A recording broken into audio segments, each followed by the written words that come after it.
എന്നിട്ടിപ്പോ ഈ നിമിഷം എന്റെ ചോദ്യത്തിന് കൃത്യമായൊരു ഉത്തരം കിട്ടിയിരിക്കുകയാണ് മോം.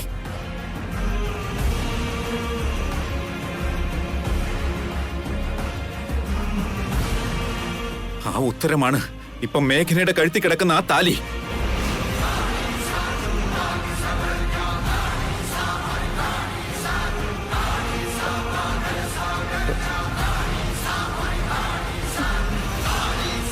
നീ ഇന്ന് എന്ത് ഭ്രാന്തായി കാണിച്ചത് മിഥുൻ? എന്തിനു വേണ്ടിയാ നീ മേഘനയുടെ കഴുത്തി താലി കെട്ടിയേ? മേഘന ഓരോ ചുവട് എന്നിൽ നിന്ന് അകന്നു പോയിക്കൊണ്ടിരിക്കുമ്പോ ഹൃദയം മുറിഞ്ഞൊഴുകിയ ചോര അവളോടുള്ള സ്നേഹമായിരുന്നു. അത് ഞാൻ ഇപ്പോഴാ തിരിച്ചറിഞ്ഞത്.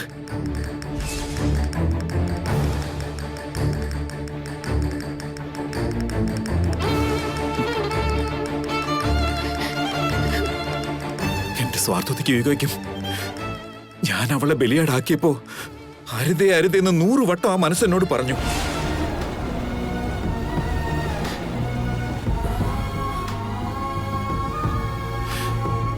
മേഘന എന്നോട് കാണിച്ച സമർപ്പണത്തിന് പകരം വെക്കാൻ എന്റെ കയ്യിലുള്ളത് എന്റെ ജീവനും ജീവിതവും മാത്രമാണെന്ന് എന്റെ മനസ്സാക്ഷി എന്നോട് പറഞ്ഞു.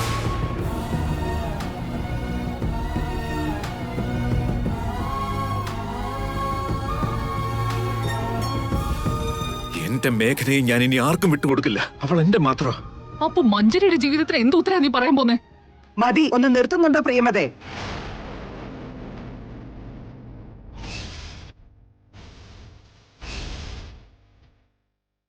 മിഥുന്റെ കയ്യിലേക്ക് താലി കൊടുത്തിട്ട് ഒരു ഭാഗത്ത് മേഘനയും മറുഭാഗത്ത് മഞ്ജരിയെ ഇരുത്തിയപ്പോ മിഥുന്റെ മനസ്സ് മേഘനയുടെ കഴുത്തിൽ താലി കെട്ടാനാണ് അവനെ പ്രേരിപ്പിച്ചതെങ്കിൽ അതിന് നിനക്കെന്താ മനസ്സിലായേ?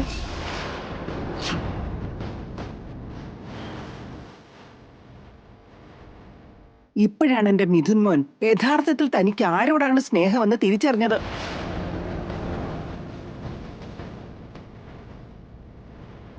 അവൻ ഇതുവരെ സ്നേഹിച്ചിരുന്നത് മേഘനയെ മാത്രമാണ്.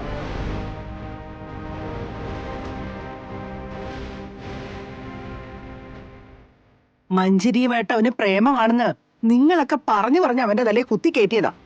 അങ്ങനെയല്ല അമ്മേ, അവസാന നിമിഷം വരെ അവനൊരു കുഴപ്പം ഉണ്ടായിരുന്നില്ലല്ലോ. ആ അവസാന നിമിഷമെങ്കിലും അവൻ സത്യമായ സ്നേഹം തിരിച്ചറിഞ്ഞല്ലോ. അതോർത്ത് സന്തോഷിക്കാൻ നിൽക്കാണ്ട് പിന്നെ അത് കുത്തിപ്പൊക്കി പ്രശ്നമാക്കുന്നു. ഇത്രയും നാൾ അവന്റെ പുറകെ നടന്ന് അവന്റെ ജീവിതം കുത്തി കൊളവാക്കിയിട്ട് നിനക്ക് മതിയായില്ലേ? ഇനി എന്റെ കുഞ്ഞിനെ കളിപ്പാവയാക്കി വട്ട് തട്ടാൻ നിനക്കെന്ത് കാര്യം?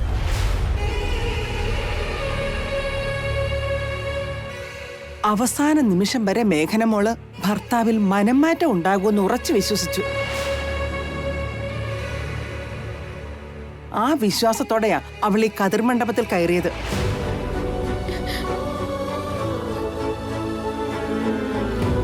പക്ഷെ അത്തരത്തിലൊരു വിശ്വാസവും പെറ്റ തള്ളയായ അരുണിമയ്ക്കും ഇല്ലായിരുന്നു. കുഞ്ഞിലേ തൊട്ട് അവനെ കാണുന്ന നിങ്ങൾക്ക് ആർക്കും ഇല്ലായിരുന്നു.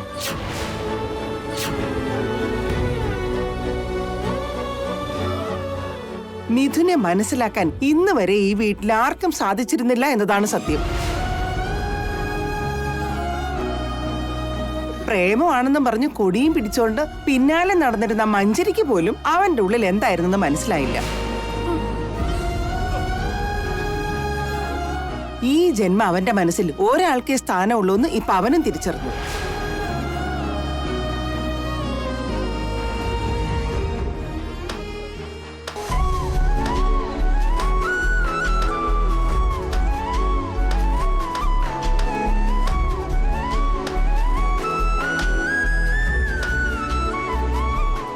മിഥുൻ, അച്ഛന് സന്തോഷായടാ. കൃത്യസമയത്ത് നീ കൃത്യമായ തീരുമാനമെടുത്തല്ലോ.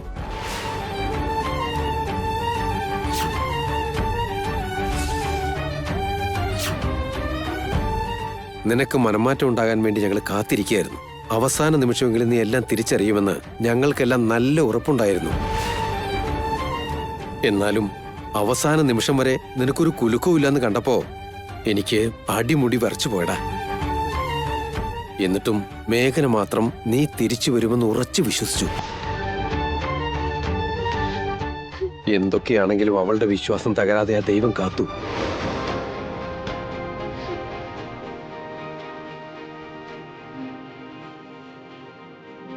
അവസാനായപ്പോ താലിയും കയ്യിലെടുത്തോണ്ട് നീ മഞ്ജരിയുടെ കഴുത്തിൽ കെട്ടാൻ വേണ്ടി ആഞ്ഞപ്പോ എല്ലാം കയ്യിന്ന് പോയെന്നാ കരുതി.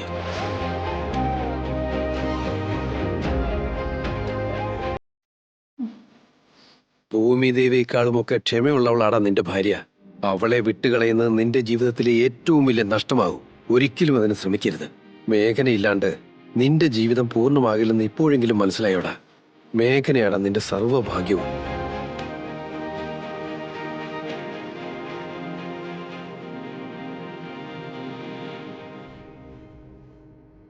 ഇപ്പൊ നടന്നതൊക്കെ കണ്ട ശേഷം എന്റെ മനസ്സ് നിറഞ്ഞതാ മോനെ. മതി ജയേട്ട, നിർത്ത നിങ്ങളുടെ ഒടുക്കത്തെ പ്രസംഗം.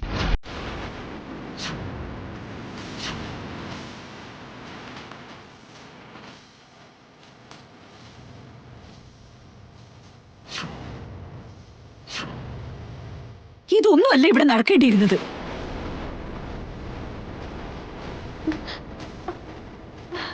ഒരുപക്ഷെ മേഖലയെ ജയേട്ടന് വലിയ കാര്യമായിരിക്കാം. എല്ലാവർക്കും അവൾ ആദർശ ദേവതയായിരിക്കാം. ഭൂമി ദേവിയേക്കാൾ കൂടുതൽ ക്ഷമയും സഹനവും ഉള്ളവളായിരിക്കാം. പക്ഷെ അവളുടെ വയറ്റിൽ കുരുത്ത എന്റെ മോന്റെ ജീവന്റെ തുടിപ്പിന് ലോകം കാണും മുമ്പ് കൊന്നു കളഞ്ഞവളവള്.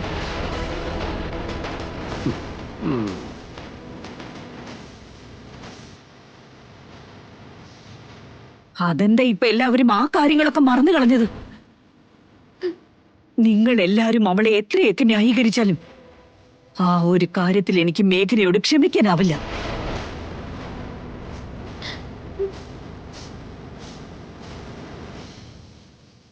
വല്യമ്മേ,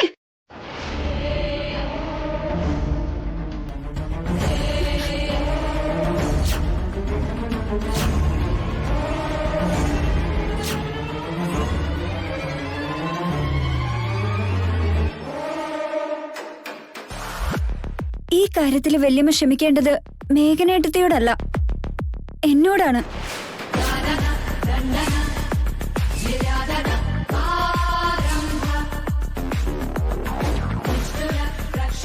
നീ എന്താണ് ഈ പറഞ്ഞു വരുന്നേ? ഇതിനും അതിനും തമ്മിൽ എന്താ ബന്ധം? നടന്ന സത്യങ്ങൾ അറിഞ്ഞ ഏട്ടത്തി അമ്മയെ ആരും കുറ്റപ്പെടുത്തില്ല.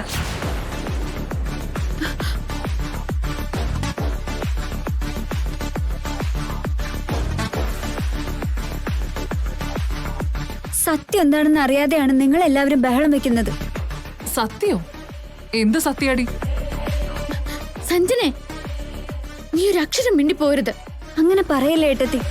ഇപ്പോഴും ഞാൻ മൗനം പാലിക്കുകയാണെങ്കിൽ പിന്നെ ഞാൻ ജീവിച്ചിരുന്നിട്ട് കാര്യമില്ല. അരുത് മോളെ, നിനക്ക് അറിയാത്തതുകൊണ്ട്. എന്നാണ് സത്യം. മേഘനേട്ടത്തെ എന്നെ തടയരുത്.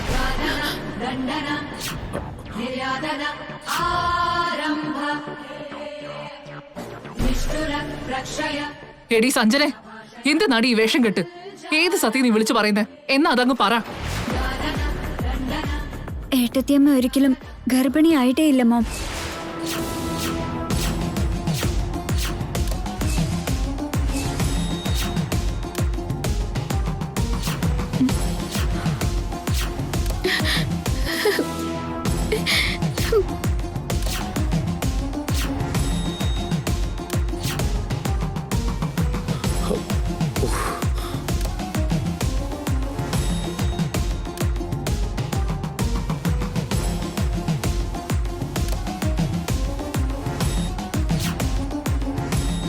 നീ എന്താ സഞ്ജനി പറയുന്നേ? സത്യമാണ് വല്യമ്മ. യഥാർത്ഥത്തിൽ എന്താ നടന്നേന്നറിയോ? നീ എന്ത് സഞ്ജന കാണിക്കുന്ന?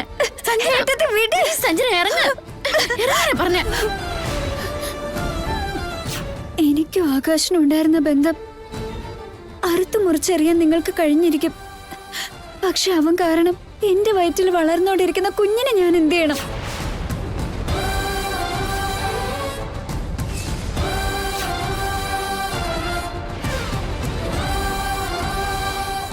വയറ്റത്ത് നല്ല ചതവ് കിട്ടിയിട്ടുണ്ടെന്നുള്ളത് ഉറപ്പാ. ഉടനെ ക്ലെയിം ചെയ്ത് കളയണം.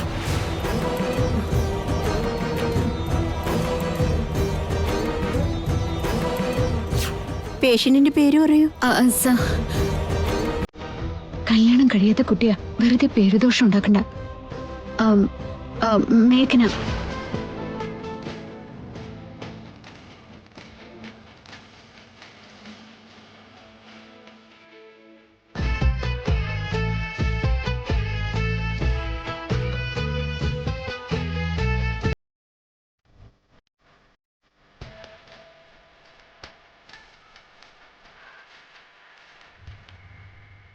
ഇതൊക്കെ കണ്ട് എനിക്ക് അടങ്ങിയിരിക്കാൻ പറ്റുമോ ഏട്ടത്തി?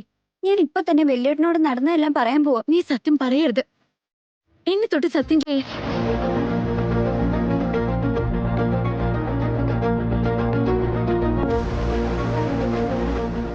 എന്തൊക്കെയാണ് നീ വിളിച്ചു പറയുന്നത്?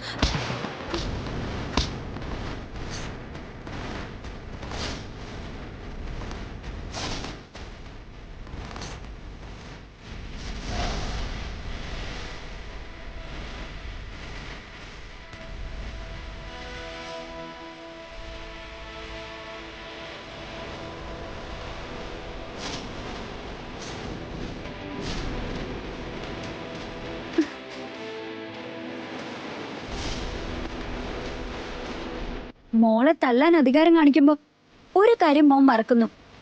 എന്നെങ്കിലും ഈ മകളോട് മോൻ സ്നേഹത്തോടെ പെരുമാറിയിട്ടുണ്ടോ? 9 മാസം ചുമന്ന കഥയും പറഞ്ഞോണ്ട് അധികാരം സ്ഥാപിക്കുമ്പോ എന്റെ മനസ്സെന്താണെന്നോ അതിലെ ആഗ്രഹങ്ങൾ എന്താണെന്നോ ചിന്തിച്ചിട്ടുണ്ടോ?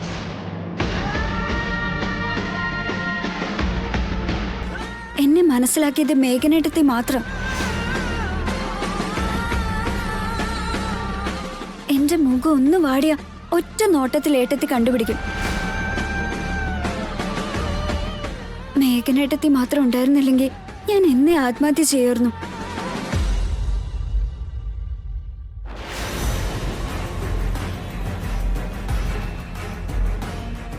അങ്ങനെ എന്നെ മാത്രമല്ല ഏട്ടത്തി രക്ഷിച്ചത് മോം. ഈ കുടുംബത്തിലെ ഓരോ അംഗത്തിന്റെയും ആവശ്യങ്ങൾ എന്താണെന്ന് കണ്ടറിഞ്ഞു പെരുമാറിയിട്ടും ഏട്ടത്തിക്ക് എന്താ തിരിച്ചു കിട്ടിയത്?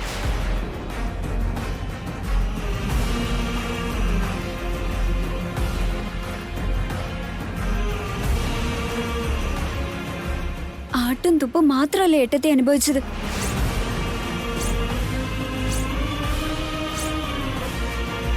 ഇല്ലാത്ത തെറ്റുകളെല്ലാം കൂടി തലയിൽ വെച്ചു കൊടുത്തു. അതും പോരാഞ്ഞിട്ട് കുടുംബത്തിൽ തന്നെ ആട്ടിപ്പായിച്ച് പെരുവഴിയിലേക്ക് എന്റെ ഏട്ടത്തിയമ്മ ഇറക്കി വിടായിരുന്നു.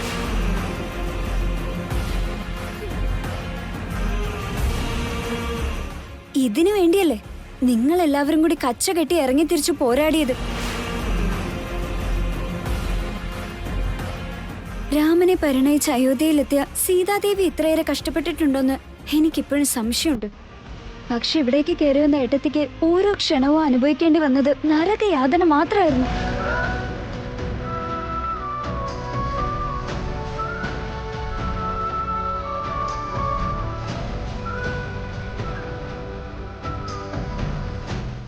ഇനിയെങ്കിലും ഏട്ടത്തെ ബലിയാടാക്കാനുള്ള ശ്രമം ഉപേക്ഷിക്കുന്നതായിരിക്കും നല്ലത്.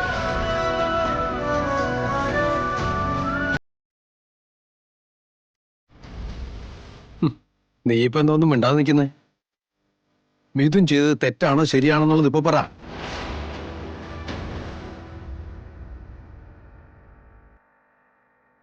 കുടുംബത്തിന്റെ സൽപ്പേര് നിലനിർത്തുന്ന മരുമകളെയാണോ അതോ വെറും ഒരു അലങ്കാരത്തിനൊരു മരുമകളെയാണോ നിനക്ക് വേണ്ടത്?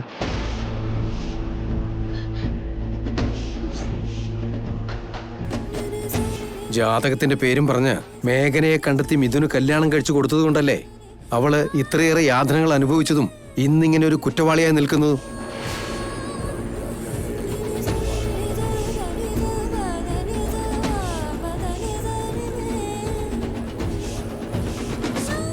അവസാനം എന്റെ മോൾ അവളുടെ ജീവിതം പോലും അടിയറവ് വെക്കാൻ തയ്യാറായി എന്നുള്ള കാര്യം നീ മറക്കരുത്.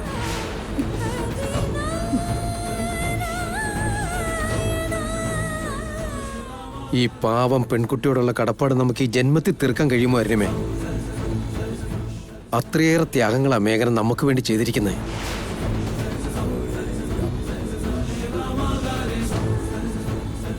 ഇപ്പോഴെങ്കിലും അവൾ ചെയ്ത ത്യാഗവും അവളുടെ മനസ്സിലെ നന്മയും നമ്മൾ തിരിച്ചറിഞ്ഞില്ലെങ്കിൽ പിന്നെ നമ്മളോളം നികൃഷ്ട ജീവികൾ വേറെ ഉണ്ടാവില്ല.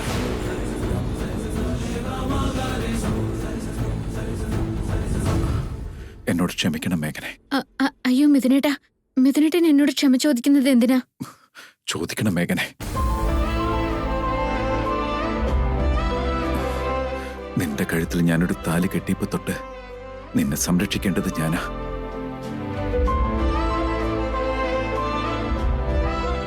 നിന്റെ കഷ്ടതകൾ മനസ്സിലാക്കി നിന്റെ കൂടെ നിൽക്കേണ്ടിയവൻ. പക്ഷെ ഇന്ന് വരെ ഞാനതൊന്നും ചെയ്തില്ല മേഘനെ.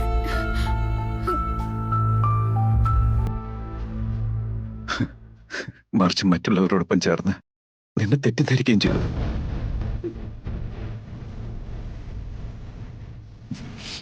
എത്ര തെറ്റുകളാ ഞാൻ ചെയ്തേ. അതിനൊക്കെ ക്ഷമ ചോദിക്കുന്ന നിവൃത്തിയുള്ളൂ. എന്നോട് ക്ഷമിക്കും മേഘനെ.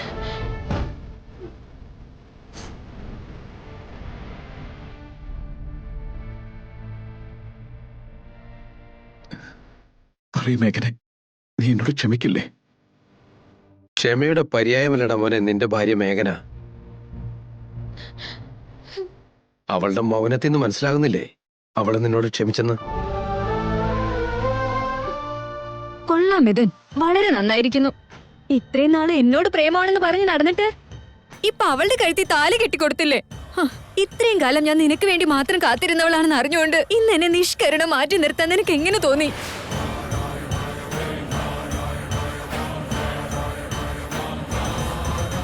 നിന്നോടൊപ്പം നിന്നുകൊണ്ട് നിന്റെ കുടുംബത്തിലെ സകലരും എന്നെ ഇത്രയും നാളും ചതിക്കായിരുന്നല്ലേ?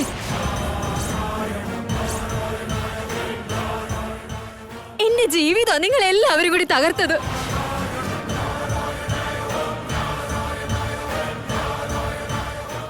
ഇതിനെല്ലാത്തിനും കാരണമായത് ഈ മേഘനയാ.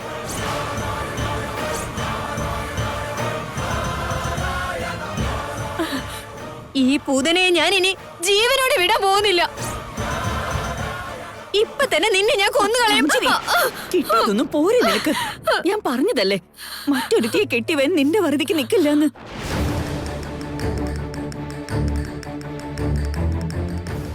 മിഥുന്റെ സ്നേഹം തുണിയുണ്ട്, ഈ കുടുംബത്തിന്റെ സപ്പോർട്ട് ഉണ്ട് എന്നൊക്കെ പറഞ്ഞിട്ട് ഇപ്പൊ എന്തായെന്ന് കണ്ടില്ലേ? എല്ലാരും കൂടി കൂട്ടം കൂടി നിന്നെ ചതിച്ചില്ലേ?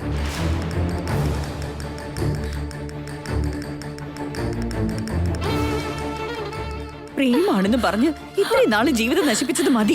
ഇനിയെങ്കിലും സത്യം മനസ്സിലാക്ക്. മതിയല്ല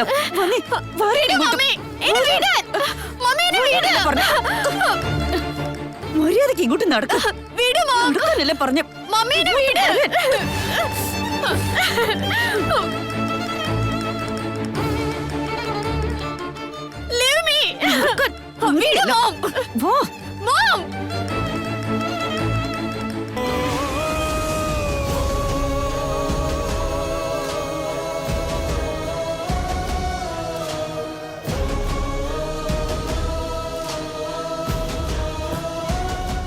വല്യേട്ടാ, വല്യേട്ടനും ഏട്ടത്തെയും ഒന്നിക്കുന്നതും കാണാൻ വേണ്ടി മാത്രം ഞങ്ങൾ എല്ലാവരും ഇത്രയും ഏറെ പാടുപെട്ടത്.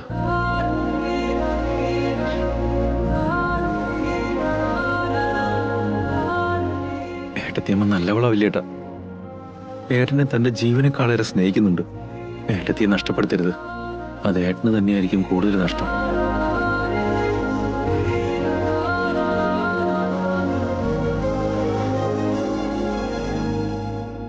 ഇതാടാ യഥാർത്ഥമായ സ്നേഹത്തിന് കിട്ടിയ വിജയം.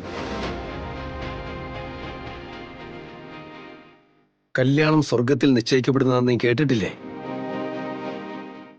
ഈ ക്ഷണം ജീവിതകാലം ഓർമ്മിക്കും പോലെ ഒരു മധുര സ്മരണയായി നമുക്ക് മാറ്റണം.